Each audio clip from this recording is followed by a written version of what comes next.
நேற்று 48வது IPL match Mumbai Indians அணிக்கும் Lucknow super giant அணிக்கும் கடைசி ஓவர் வரைக்கும் யார் ஜெயிக்க போகிறாங்க அப்படின்னு ரொம்பவே பரபரப்பாக நடந்திருந்தது.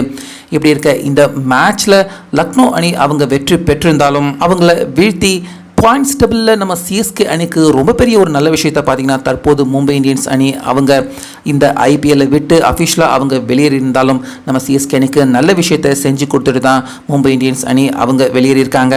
ஸோ அந்த வகையில் இந்த மேட்ச்சில் டாஸ் ஜெயிச்ச லக்னோ சூப்பர் ஜெயிண்ட் அணி ஃபஸ்ட்டு மும்பை இந்தியன்ஸ் அணி அவங்கள பேட்டிங் பண்ண சொல்ல இன்னைக்கு ரோஹித் சர்மா அவருடைய பிறந்த நாளில் அபாரமாக விளையாடுவார் அப்படின்னு பார்த்தா 4 ரன்னுக்கே அவுட் ஆயிட்டாரு.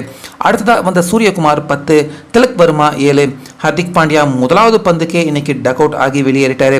Ishan Kishan 32, Nehal 46, Tim David 35 run எடுத்ததால கடைசி நேரத்தில் மும்பை இந்தியன்ஸ் அணி 144 ரன்கள் மட்டுமே அவங்களால எடுக்க முடிஞ்சுது.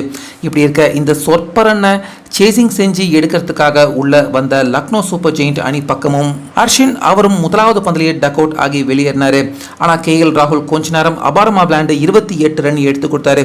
ஸ்டோய்னிக்ஸ் பும்ரா போலிங் அப்படின்னு கூட பார்க்காம சிக்ஸர்களையும் பவுண்டரிகளையும் பறக்க விட்டு 62 ரன்கள் வரைக்கும் எடுத்தாரு.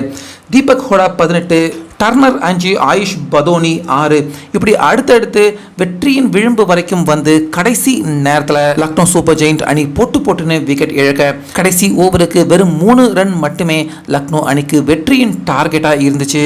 ஸோ அந்த ரன்னையும் லக்னோ அணி அசால்ட்டாக எடுத்து இந்த மேட்ச்சில் அவங்க ஜெயிச்சிருந்தாலும் புள்ளிப்பட்டியலை பொறுத்த வரைக்கும் லக்னோ அணிக்கு 2 புள்ளிகள் கிடைச்சிருந்தாலும் ரன் ரேட் அடிப்படையில் லக்னோ அணி இதுக்கு முன்னாடி அவங்க எப்படி இருந்தாங்களோ அதே மாதிரி தான் இப்போவும் லக்னோ அணி இருக்காங்க.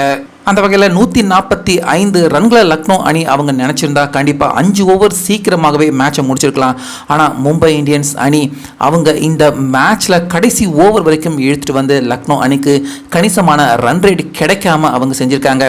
இது நம்ம சிஎஸ்கே அணி அடுத்தபடியாக ஜெயிக்கிறப்ப நம்ம சிஎஸ்கே அணி லக்னோ அணியை கீழே தள்ளி விட்டுட்டு மேலே ஏறி போகிறதுக்கான வாய்ப்பு அதிகமாகவே இருக்குது. ஏன்னா நம்ம சிஎஸ்கே அணிக்கிட்ட அதிகப்படியான ரன் ரேட் இருக்குது. லக்னோ அணிக்கு அந்த ரன் ரேட்டை தான் இப்போ மும்பை இந்தியன்ஸ் அணி இந்த மேட்ச்சில் அவங்க தோல்வி அடைஞ்சிருந்தாலும் லக்னோ அணிக்கு அந்த ரன் ரேட் கிடைக்க விடாமல் செஞ்சுருக்காங்க. இது நம்ம சிஎஸ்கே அணிக்கு ரொம்ப பெரிய ஒரு நல்ல விஷயமாக தான் பார்த்தீங்கன்னா பாயிண்ட்ஸ் டேபிளை பொறுத்த வரைக்கும் பார்க்கப்படுது.